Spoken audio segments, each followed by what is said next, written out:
Hey, you know what I noticed? Zero chill from the worldwide leader in sports with their Instagram feed. TJ, I think this is horrible. I think this is absolute slander. 3% of all fantasy teams through 5 weeks on ESPN's fantasy websites have 0 wins. Look at the photograph that they choose to associate with this. Wow.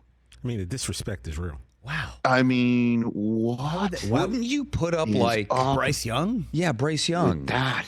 Like they're 0-5. It just goes to what I say, right? Like, disrespect is real. You can love the Cowboys, or as most people do, you can hate the Cowboys. But the team moves the needle, and everyone has an opinion on this one team. So it as much as I hate it sometimes, it's just like I get it. Like nobody cares about some of these other teams. It's just a fact. I mean, again, by the way, poor Coop is one of those 3% of teams. Oh no, Coop has no wins. No. Oh no. No, and it's been bad luck, and I want my 12-year-old to win like more than me, to be honest with you. Have you been helping sometimes Coop cope? I've actually been the hindrance. Last week he drafted Jonathan Taylor, and I'm like, Jonathan Taylor's back, Coop. And he goes, oh, is he really? Should I play him? And I'm like, well, they paid him. Who the hell thought that Zach Moss would still get 20-something catches? He clearly wanted to come on the show next week. Yeah. So he's like, okay, Dad, and he played Jonathan Taylor as his flex and sat George Pickens, and I'm the idiot, and then he lost by like 7. He lost by 6. I mean, that's the sort of stuff. But honestly, of all the photographs to choose, Dak Prescott just looking miserable on the sideline. That is zero chill is what it should say, not 0 wins. 0 wins. 0 chill. And we're back on the Rich Eisen Show. Andrew sitting in for Rich. Rich is in London, and we have TJ here, and Chris here, and Jason here, and the entire crew is here as well, just discussing on one of the Roku-only segments here about ESPN putting up a picture of Dak Prescott when discussing fantasy players that have yet to win a game. I honestly think it should be, if you're going to go there, like a Bryce Young or something like that. But as somebody once told me on the .com side years ago, NFL.com in the newsroom, they could, and we used to have a big screen. Rich, you remember this up in the newsroom of all the stories on .com and the numbers they were getting. This is way back in the day in Culver.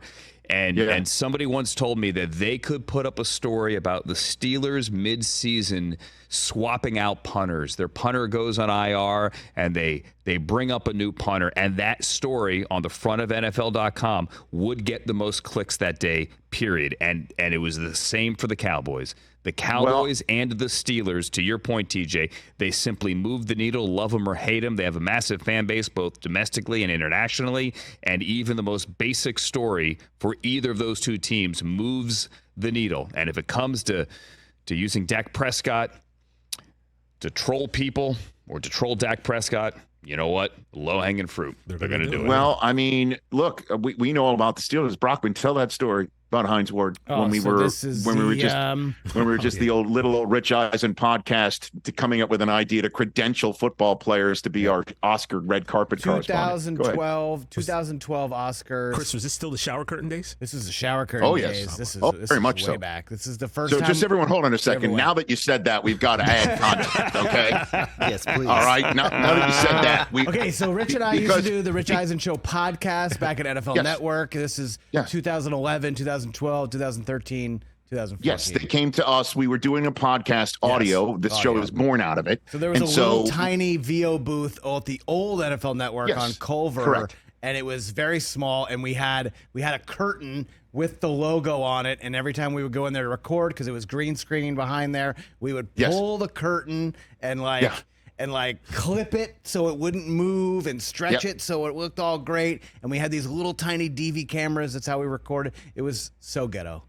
That's right. And so, that's just the production support we got. It was so funny. The programming department at NFL Network, when the lockout said, "Hey, we're in need of cheap programming. Would you be willing to do your podcast on television every week?" And I said, "I'll do it as long as you call it inexpensive programming."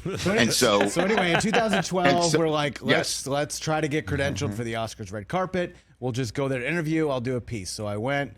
with the camera crew. We got Hines Ward to say yes to be our correspondent. It was amazing. We get there super early. You have to wear a tuxedo on the Oscars red carpet. We rented tuxes, and we're walking up and down beforehand, just kind of chilling. And just real quick, the only people who knew Hines Ward was going to be there was me, you, Hines Ward, whoever credentialed Hines Ward, and whoever we had as the videographer. That's it. The videographer, Hines Ward's manager was there. That was it. That was it. So they had bleachers outside of the Dolby Theater on Hollywood Boulevard. They had bleachers set up for a small number of fans, like 500 or so.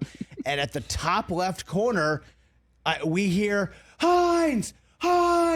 And we look up, and there's like a half dozen Steeler fans with terrible towels, waving terrible towels at the Oscars. Like, why would they be there with terrible towels? They didn't just recognize him. They had terrible towels. They had terrible towels to go to the Oscars. Brought him to the Oscars. Nobody knew he was going to be there. There was like 4 of us knew that we were doing this.